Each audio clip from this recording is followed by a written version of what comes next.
ഇത് പൊന്നാനിയിൽ പുതുതായി നിർമ്മിച്ച കുണ്ട് കടവ് പാലം. പൊന്നാനിയിൽ ആദ്യമായിട്ട് ഒരു വലിയ പാലം എന്ന് പറയുന്നത് ഇതാണ്. ഇതിന് മുമ്പൊക്കെ കുഞ്ഞു പാലങ്ങൾ, അങ്ങാടിപ്പാലം, അങ്ങനെ 1-ാം നമ്പർ 2-ാം നമ്പർ പാലം എന്നൊക്കെ പറഞ്ഞിട്ട് കുഞ്ഞു പാലങ്ങളാണ്. അന്നത്തെ കാലത്ത് കുണ്ട് കടവ് പാലം പഴയത് കാണാൻ വേണ്ടിയിട്ട് ഇങ്ങനെ കുടുംബത്തിൽ നിന്ന് ഫാമിലി ആയിട്ടൊക്കെ വരും. ഭയങ്കര സംഭവമായിട്ടാണ് അന്ന് കണ്ടിരുന്നത്. ഇത് പുതുതായി നിർമ്മിച്ച പാലത്തിൻ്റെ താഴെ ആദ്യത്തെ പാലമാണിത്. ഇത് മിക്കവാറും പൊളിച്ച് കളയാനാണ് സാധ്യത. പുതുതായി നിർമ്മിച്ചത് നല്ല ഹൈറ്റിലായി, അടിപൊളിയായി, വർക്ക് തീർന്നിട്ടില്ല. പൊതുജനങ്ങൾക്ക് തുറന്നു കൊടുക്കുകയാണ്, പോയിക്കോട്ടെ എന്ന് കരുതിയിട്ട്, ഗതാഗതം തടസ്സപ്പെടുത്താതെ. അപ്പോൾ ഈ കാണുന്ന പാലം ഇപ്പോൾ കാണുന്നത് പുതിയ അടിപൊളി സെറ്റപ്പിൽ പൊന്നാനി കർമ്മയിൽ ഉണ്ടാക്കിയ പാലം ഉണ്ടാക്കിയ അതേ കമ്പനി ആണെന്ന് തോന്നുന്നു. വളരെ സെറ്റപ്പാണ്, വർക്ക് ഒരുപാടുണ്ട്.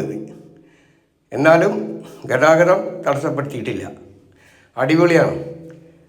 പിന്നെയാണ് വന്നതൊക്കെ ഇതിലും വലിയ പാലങ്ങളൊക്കെ അവിടെ ഇവിടെ. ആദ്യമായിട്ട് പൊന്നാനിയിൽ കുണ്ട് കടവ് പാലം എന്ന് പറയുന്നത് ഇതിൻ്റെ താഴെയുള്ള പഴയ പാലമാണ്.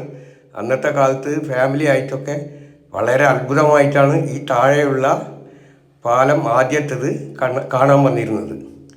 ഇപ്പോൾ അടിപൊളി സെറ്റപ്പൊക്കെ ആയി. അപ്പോൾ പുതുതലമുറക്ക് എത്രമാത്രം ഏറെക്കുറെ ആർക്കൊക്കെ അറിയാം എന്നുള്ളത് കമൻറ്റ് ചെയ്യുക. അടിപൊളി സെറ്റപ്പിലാണ് പുതുതായിട്ടുള്ള കുണ്ട് കടവ് പാലം നിർമ്മിച്ചിട്ടുള്ളത്. അതിൻ്റെ ജോലി ഇപ്പോഴും വളരെ വേഗത്തിൽ നടക്കുന്നു. ഞാൻ റഹ്മാൻ പൊന്നാനി. വീഡിയോ ലൈക്ക് ചെയ്യേ, കമൻറ്റ് ചെയ്യേ. പുതുതലമുറയിൽപ്പെട്ട എത്ര പേർക്ക് അറിയാമെന്ന് അറിയില്ല, കമൻറ്റ് ചെയ്യേ. ഇതാണ് കുണ്ട് കടവ് പുതുതായി നിർമ്മാണം നടത്തിക്കൊണ്ടിരിക്കുന്ന അടിപൊളി പാലം.